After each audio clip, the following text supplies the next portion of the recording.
할렐루야. 함께 예배하는 우리 모든 가족들에게 하나님의 은혜와 능력과 평강이 넘치기를 주님의 이름으로 축원합니다.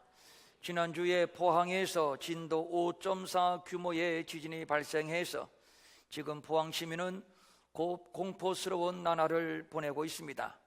다세대 주택 기둥이 엿가락처럼 휘었고 아파트가 피사의 사타처럼 한쪽으로 기울었습니다. 이번 지진으로 2천여 명 정도의 이재민이 발생하고 대입, 수학능력 고사가 연기되는 등 초유의 사태가 발생되었습니다. 같은 대한민국 국민, 같은 민족으로 마음이 아프고 또 주님의 이름으로 그들에게 심심한 위로를 보내며 속히 복구되어 안심하고 집에 들어가 예전처럼 평안할 수 있기를 기도합니다. 그런데 더 큰 문제는 지진의 트라우마로 인해서 포항 시민은 불안과 두려움에 휩싸여 있다는 것입니다. 집은 안전과 쉼의 장소인데 붕괴 염려 또 여진의 공포 때문에 그렇습니다. 그런데 문제는 여러 전문가들의 말에 의하면 지금의 포항의 지진은 더 큰 지진의 예고편에 지나지 않을 수 있다고 합니다. 앞으로 진도 7 규모의 지진도 얼마든지 가능하다는 것이고 또 지진이 미치는 영역이 계속 내륙으로 확장될 수 있다는 것입니다. 얼마 전까지만 해도 대한민국 한반도는 지진의 안전지대로 여겼습니다. 가까운 나라 일본에서 일상적으로 지진이 일어날 때 말 그대로 우리는 강 건너 불구경하듯 했고 먼 나라의 일로 생각했습니다. 우리는 안전하다고 안심했습니다. 그런데 이제 대한민국은 더 이상 지진의 안전지대가 아니라는 것이 전문가들의 공통적인 견해입니다. 저는 이번 포항의 지진을 바라보면서 많은 생각을 했습니다. 전문가들은 빈번한 지진으로 인해서 지각의 변화를 가져왔고 그래서 지진대가 한반도 쪽으로 이동을 하게 되었기 때문이라고 말하고 있습니다. 충분히 그럴 수 있다고 봅니다. 그런데 요즘 가만히 보면 세계가 자연 질서의 변화로 인해서 몸살을 앓고 있습니다. 어디에서는 가뭄 때문에 또 어디에서는 홍수 때문에 어디에서는 너무 더워서 또 어디에서는 너무 추워서 그리고 지진과 화산으로 인해 요동하고 있습니다. 어디뿐입니까? 한반도를 둘러싼 전쟁의 위기는 여전히 상존하고 있고 세계 도처에서 크고 작은 전쟁의 소식은 이러다가 기어이 3차 전쟁을 폭발하게 될 것이라는 우려를 자아내고 있습니다. 3차 전쟁은 기정사실인데 그 발화점이 한반도냐 아니면 중동이냐 이 문제를 가지고 긴장의 수위를 높여가고 있는 것이 작금의 현실입니다. 이렇게 복잡한 사건 사고가 얽히고 설키면서 한 해의 말미 겨울로 접어들어가고 있습니다. 오늘 아침 교회로 오는데 길가에 수북히 쌓인 낙엽을 밟는 기분이 예전과는 달리 무겁고 잡잡했습니다. 아마도 작금의 국내외적인 상황과 맞물려 그런 것이 아닌가 나름 생각해 보았습니다. 겨울이 다가오고 있습니다. 겨울은 한 해의 말미입니다. 인생의 겨울은 인생의 말미를 말하는 것이고 역사의 겨울은 역사의 말미를 말하는 겁니다. 지난 세월 말 그대로 정신없이 살아온 세월이었습니다. 혹자는 인생은 쏜살 같다고 표현을 했는데 쏜살은 시위를 떠난 화살이라는 얘기입니다. 이 말에는 첫째, 궁사의 시위를 떠난 화살은 관성의 에너지가 다 소진할 때까지 힘있게 달려가는데 그야말로 눈 깜빡 할 새 관역에 도달합니다. 인생이 쏜살 같다라는 표현에는 그만큼 인생이 빠르다는 의미일 것이고 두 번째, 다시 돌이킬 수 없다는 의미가 담겨져 있습니다. 그렇습니다. 시위를 떠난 화살은 다시 궁사에게 돌아오지 않습니다. 결코 돌아올 수 없습니다. 화살은 뒤돌아오지 않습니다. 화살은 오직 앞에 있는 관역만 보일 뿐입니다. 대한민국이 스포츠 분야에서 독보적인 정상의 자리를 지키고 있는 종목이 있는데 양궁이지요. 어느 해인가 올림픽에서 금메달을 딴 선수가 인터뷰를 합니다. 기자가 묻습니다. 당신이 아무리 신궁이라 해도 간혹 시위를 당겼을 때 아차 싶을 때가 있을 것 아닙니까? 그럴 때에는 어떻게 합니까? 라고 물었더니 이때 선수가 대답하는 말이 이것이었습니다. 저는 제 시위를 떠난 화살에는 전혀 신경을 쓰지 않습니다. 제가 신경을 쓴다고 그 화살이 다시 제게로 돌아오는 것이 아니기 때문입니다. 맞습니다.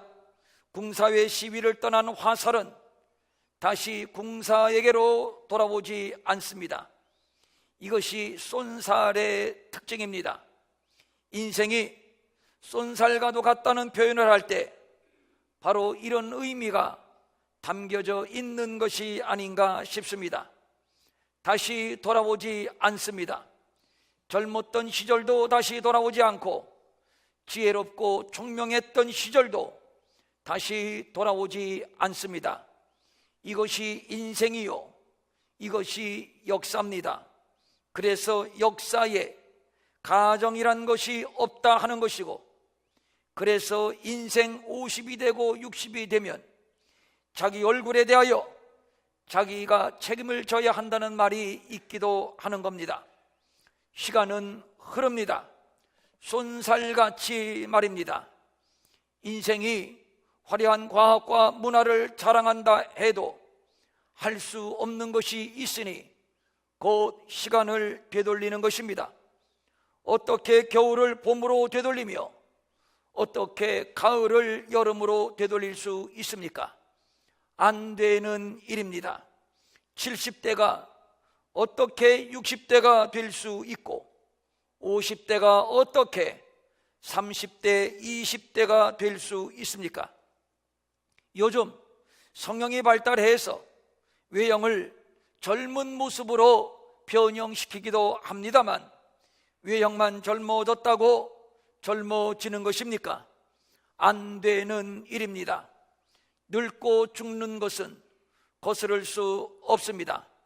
인생은 시위를 떠난 화살과도 같은 것이기 때문입니다.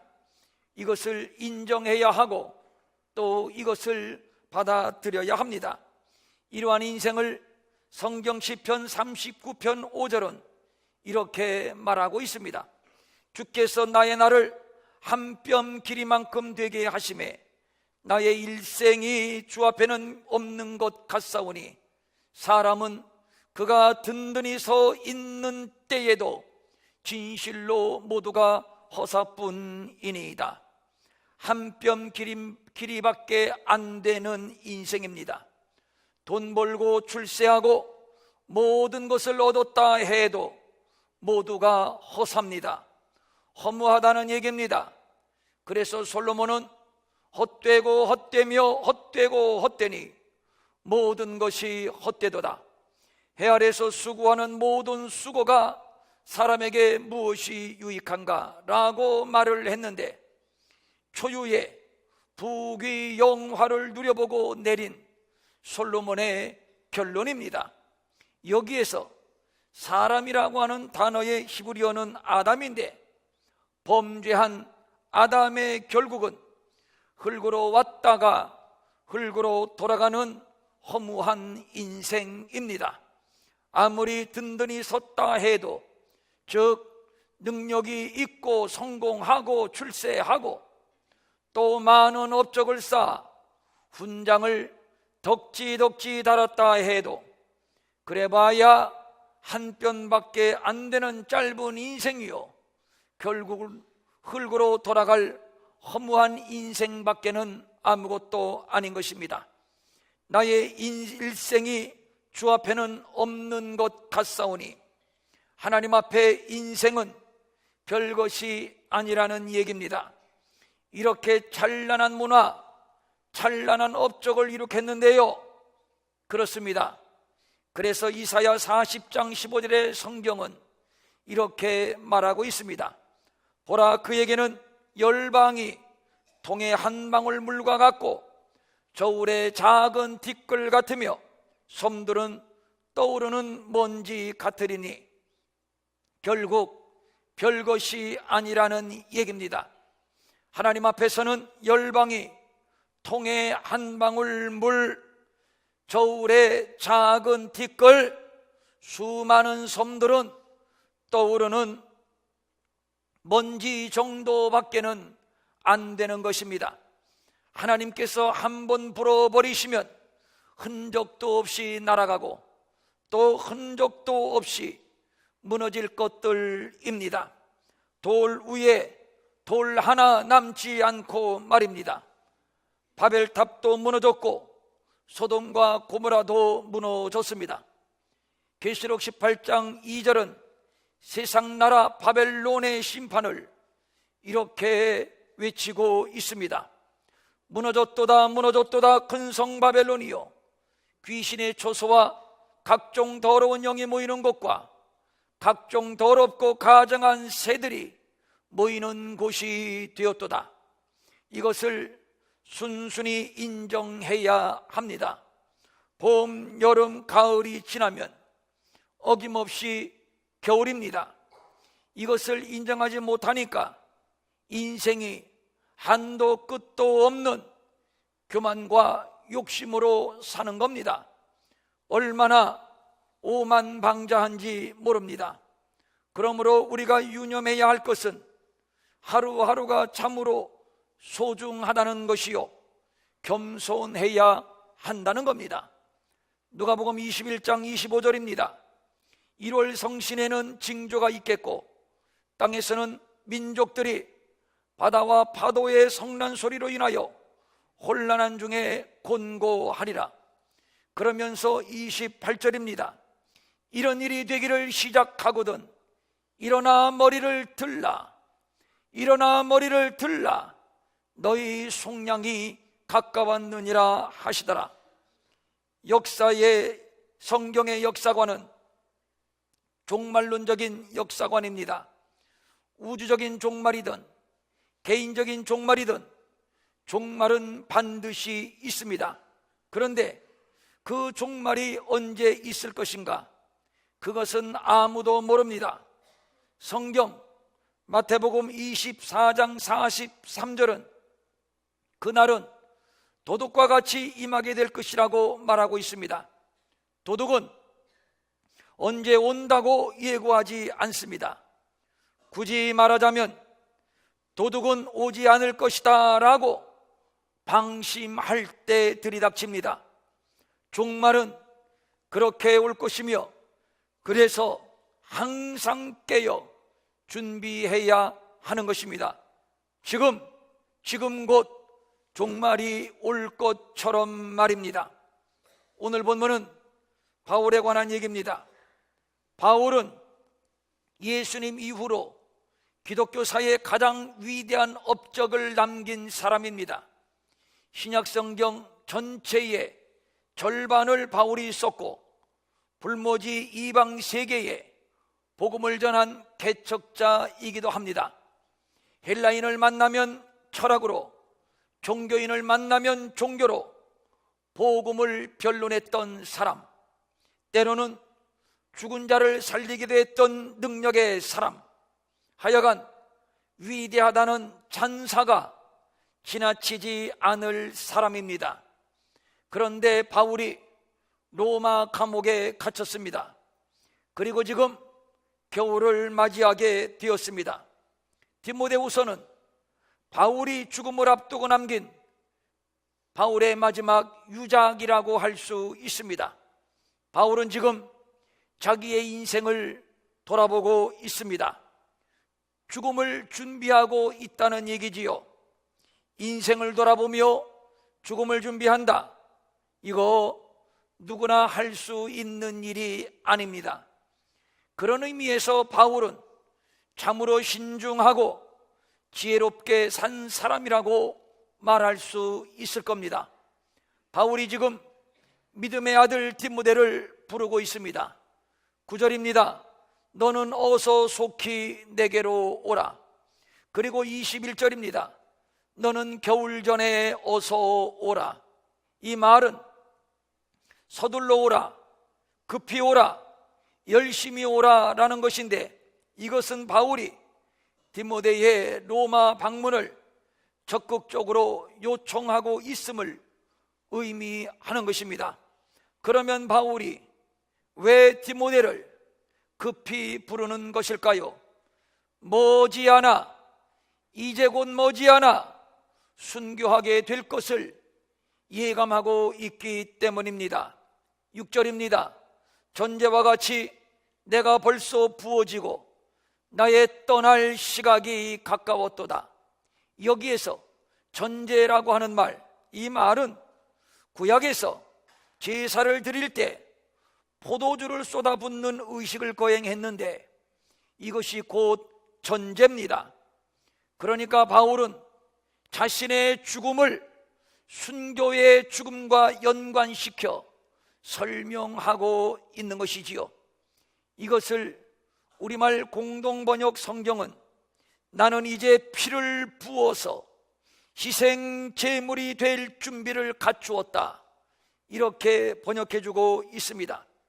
지금 바울은 자신의 죽음을 희생제사의 마지막 의식으로 이해하고 자신에게 남은 마지막 피 한 방울마저도 하나님의 제단에 쏟아붓고 가겠다는 결연한 순교의 의지를 천명한 것이라 할 수 있습니다. 지금 로마에 겨울이 다가오고 있습니다. 그러나 그에게 다가오는 겨울은 단순한 자연의 계절 겨울이 아닙니다. 인생의 겨울을 직감하고 있는 겁니다.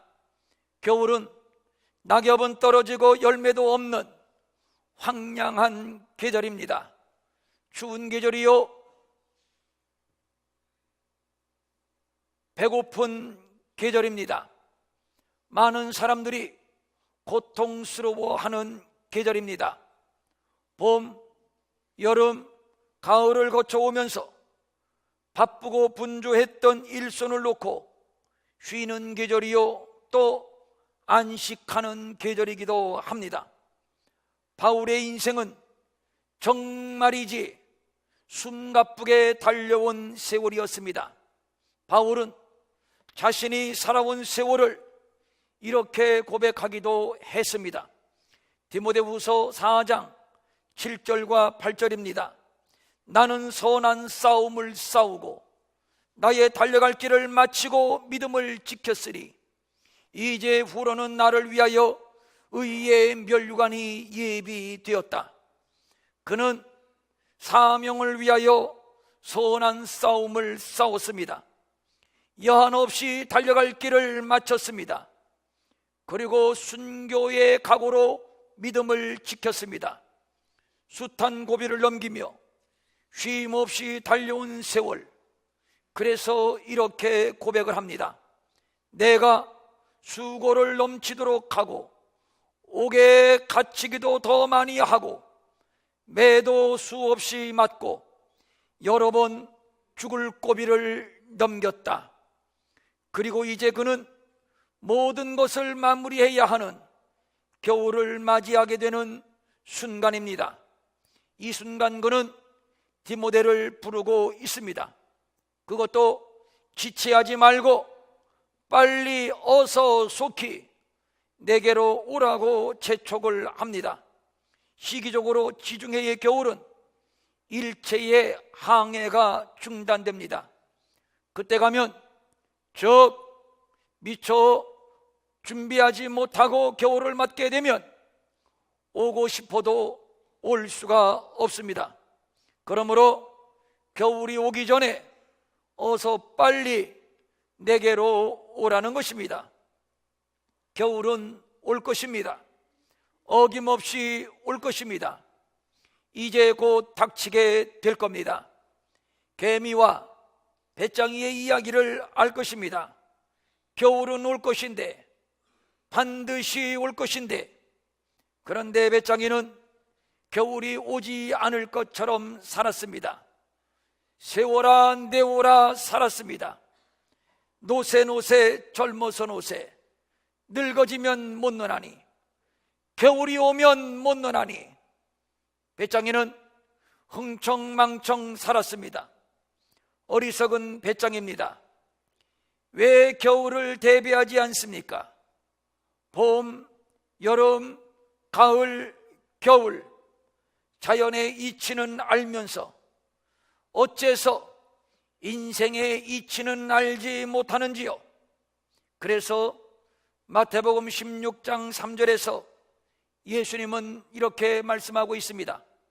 아침에 하늘이 붉고 흐리면 오늘은 날이 굳겠다 하나니, 너희가 날씨는 분별할 줄 알면서 시대의 표적은 분별할 수 없느냐?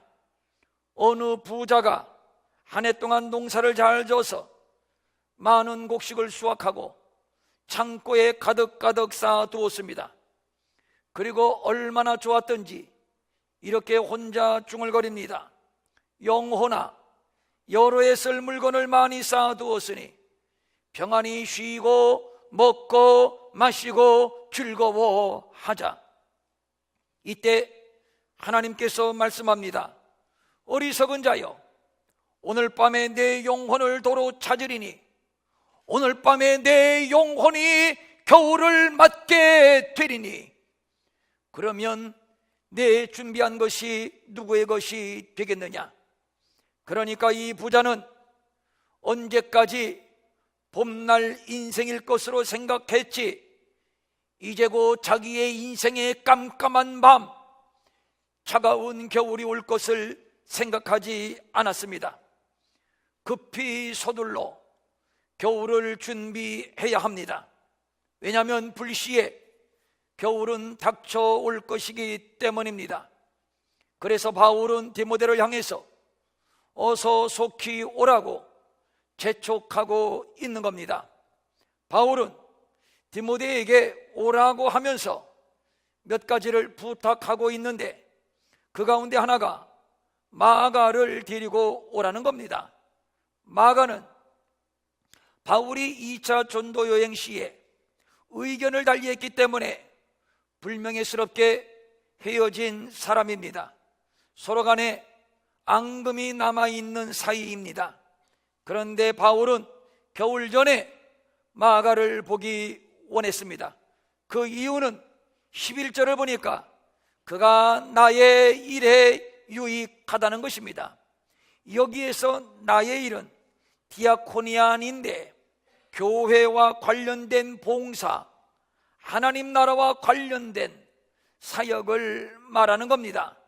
그러니까 바울은 자기가 하나님의 부름을 받아 죽더라도 마가를 통해서 이 일이 계속되기를 바랬던 것이고, 그래서 겨울 전에 바울은 마가와의 관계 회복을 시도하고 있는 겁니다. 그러니까 바울은 마지막 최후의 순간까지 오직 주의 일에만 관심이 있었던 것이지요. 자신의 피 한 방울까지도 주의 제단에 뿌려져 주의 뜻만이 이루어지기를 소망했습니다. 그야말로 그는 복음에 미쳤던 사람이었습니다. 우리의 인생은 겨울을 향해 나아가고 있습니다. 쏜살같이 말입니다. 묻습니다. 나이가 먹을수록, 겨울이 다가올수록 무엇을 더 간절히 생각하고 있습니까? 무엇을 더 이루기를 원하고 계십니까? 돈을 더 많이 벌고 싶습니까? 아니면 더 성공하고 더 출세해야 되겠다는 강박관념에 사로잡혀 있습니까? 바울은 그렇지 않았습니다. 세월이 흘러 인생의 겨울을 맞아 하나님 앞에 서게 되어도 하나님의 뜻은 계속 이루어져야 한다. 그에게는 오직 하나님의 뜻이 이루어지는 것뿐이었습니다. 내 원대로 마옵시고 아버지의 원대로 하옵소서. 십자가를 앞에 둔 예수님처럼 말입니다. 또 바울이 디모데에게 가져오라고 하는 것은 13절을 보니까 가죽 종이에 쓴 것이었습니다. 이것은 양피지를 말하는 겁니다. 이것은 대체적으로 양피지에 기록된 하나님의 말씀 성경이었을 것으로 보고 있습니다. 죽음을 앞둔 바울, 이제후로는 나를 위하여 의의 면류관이 예비되었으리라. 참으로 대단한 바울입니다. 이제 죽음을 앞두고 후회도 없고 아쉬움도 없습니다. 이제 그가 할 일은 다 끝났습니다. 이제 주 앞에 서서 면류관을 얻기만 하면 되는 것입니다. 그런데 그게 아닙니다. 아직 끝나지 않았습니다. 겨울을 준비하면서 양피지에 쓴 성경을 가지고 오라고 부탁하고 있으니 그가 끝까지 붙들어야 할 것은 하나님의 말씀이었던 것입니다. 왜 그렇겠습니까? 성경은 하나님의 말씀이요 영생하는 말씀이요 생명의 떡임을 알았기 때문입니다.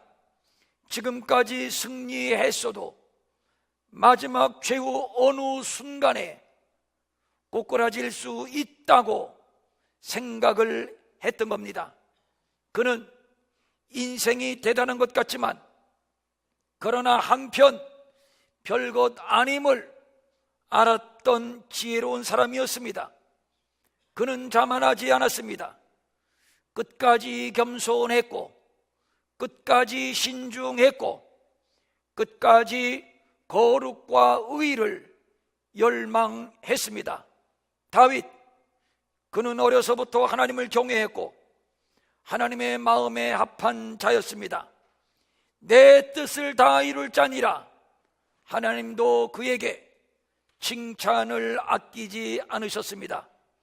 그런 다윗도 여인이 목욕하는 장면을 훔쳐본 후로 욕정을 절제하지 못하고 범죄하여 꼬꾸라졌습니다. 이것이 인생입니다. 의로운 척, 거룩한 척, 믿음이 대단한 척 해도 사실 별것 아닙니다. 쓰러지고 넘어지는 것은 순간입니다. 그러므로 끝까지 겸손하고 끝까지 신중해야 하는 이유가 바로 이것이지요. 이것을 알아야 합니다. 바울은 인생의 마지막 겨울을 준비하고 있습니다. 그의 오직 한 가지 열망은 마지막 최후의 순간까지 주님의 뜻을 이루는 것뿐이었습니다. 그동안 상처를 주고받아 소원한 관계였던 마가를 기억하며 그와 다시 손을 잡고 싶었습니다. 다시 그를 사랑하고 싶었습니다. 그는 끝까지 경건하기를 원했고 끝까지 거룩하기를 원했습니다. 끝까지 실수하여 넘어지지 아니하도록 온전하게 하나님 앞에 서기를 소원했습니다. 한시도 영적 긴장을 풀지 않았다는 얘기입니다. 언제 어떻게 사단에게 미혹을 당하여 꼬꾸라질 수 있는 부족한 자신을 알았다는 얘기입니다. 그래서 마지막까지 하나님의 말씀을 손에서 놓지 않으려 했던 겁니다. 개인이나 역사나 마찬가지입니다. 개인의 겨울이 있고 역사의 겨울도 있습니다. 겨울은 옵니다. 거부할 수도 없고 외면할 수도 없고 또 되돌릴 수도 없습니다. 그러면 어떻게 해야 하는 것일까요? 준비해야 합니다. 모든 것이 다 헛되고 헛된 것입니다. 돈도 명예도 성공도 우리가 하나님 앞에 설 때에 그런 것들은 아무런 도움이 되지를 못합니다. 바울은 인생의 겨울을 준비하면서 마가를 내게 데리고 오라고 말하고 있습니다. 사랑의 회복입니다. 말세에는 사랑이 식어진다고 했습니다. 마태복음 24장 12절입니다. 불법이 성함으로 많은 사람의 사랑이 식어지리라. 말세에는 불법한 자가 판을 치게 됩니다. 거짓 선지자들은 많은 사람들을 법 없는 방종한 삶으로 이끌어 갈 것입니다. 하나님을 사랑하고 이웃을 사랑하고 교회를 사랑하는 일이 점차 식어지게 될 것입니다.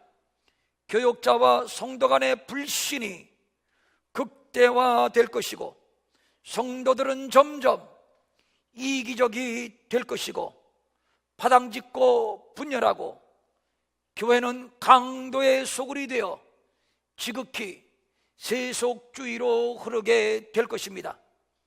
디모데후서 3장 2절이야 5절입니다. 사람들이 자기를 사랑하며 돈을 사랑하며 자랑하며 교만하며 비방하며 부모를 거역하며 감사하지 아니하며 거룩하지 아니하며 무정하며 원통함을 풀지 아니하며 무함하며 절제하지 못하며 사나우며 선한 것을 좋아하지 아니하며 배신하며 조급하며 자만하며 쾌락을 사랑하기를 하나님 사랑하는 것보다 더하며 경건의 모양은 있으나 경건의 능력은 부인하는 자니. 그리고 이어서 말씀합니다. 이 같은 자들에게서 내가 돌아서라. 이 같은 자들에게서 내가 돌아서라. 어떻게 돌아섭니까? 사랑입니다. 하나님을 사랑하고 이웃을 사랑하는 것입니다. 맺힌 앙금도 원한도 푸는 것입니다.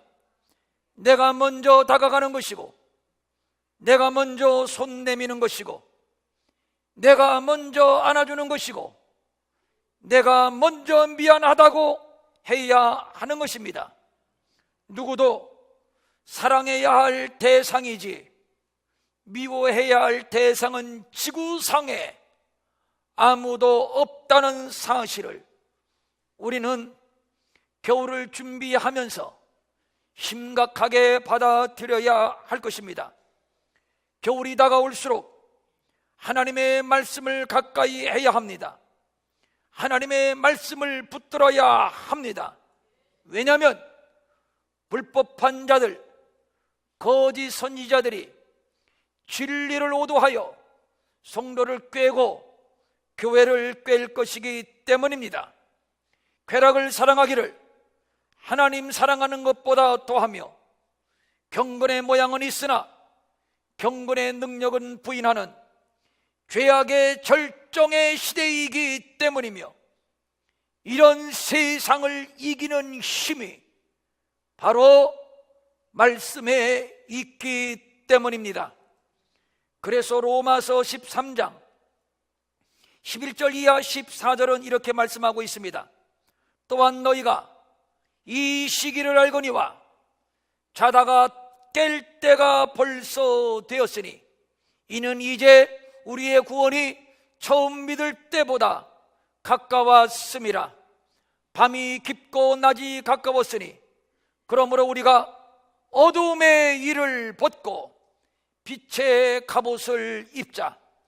낮에와 같이 단정히 행하고 방탕하거나 술 취하지 말며 음란하거나 호색하지 말며 다투거나 시기하지 말고 오직 주 예수 그리스도로 옷 입고 정욕을 위하여 육신의 일을 도모하지 말라.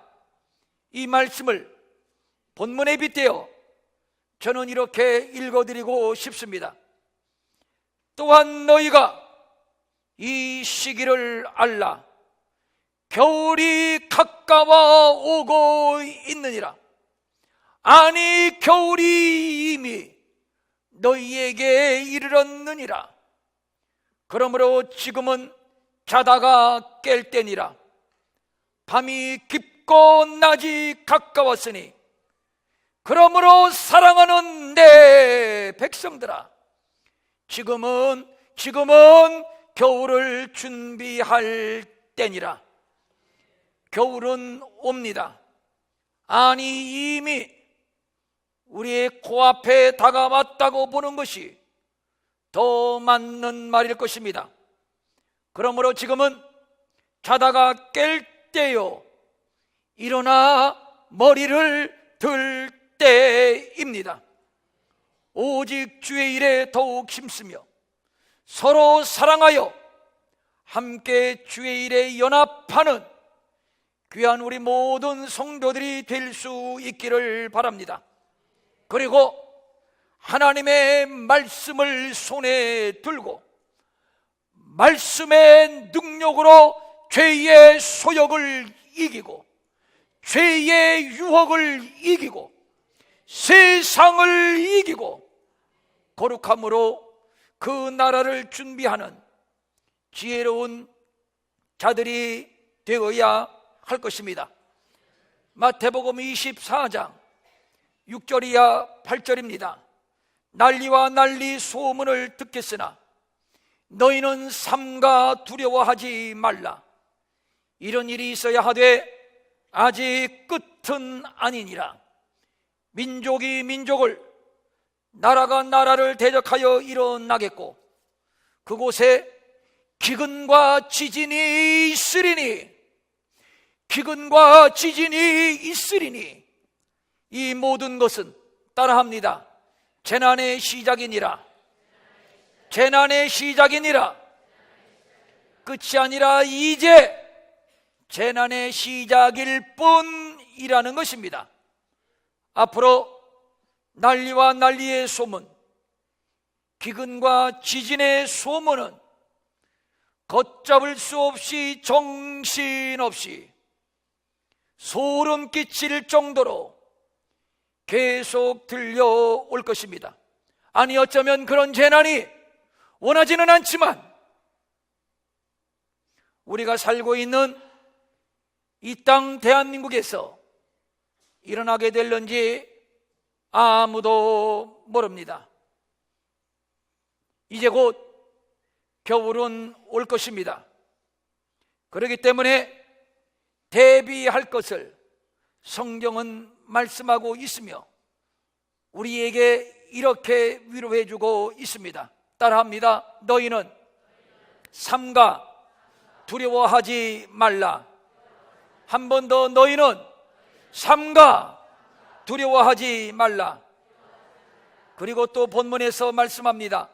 너는 겨울 전에 어서 오라. 즉 너희는 겨울을 준비하라. 다시 한번 포항 지진으로 인해 고통당하는 우리의 이웃에게 하나님의 위로가 함께하며 속히 복구가 되어 평안한 가정으로 되돌아갈 수 있기를 기도합니다. 이제 우리는 다음 주에 그들을 돕는 헌금을 실시하려고 합니다. 사랑의 실천입니다. 마가를 내게 데리고 오라.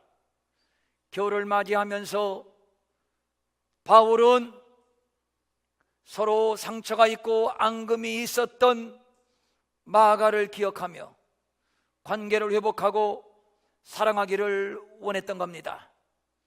겨울을 준비하면서 불행을 당한 우리 포항 이웃을 위하여 우리가 함께 기도하며 그들을 돕는 헌금을 실시하려고 합니다.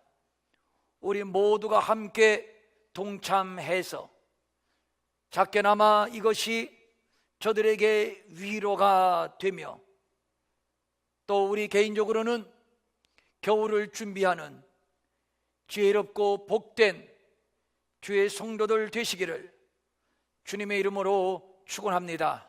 축원합니다. 아멘. 일어나셔서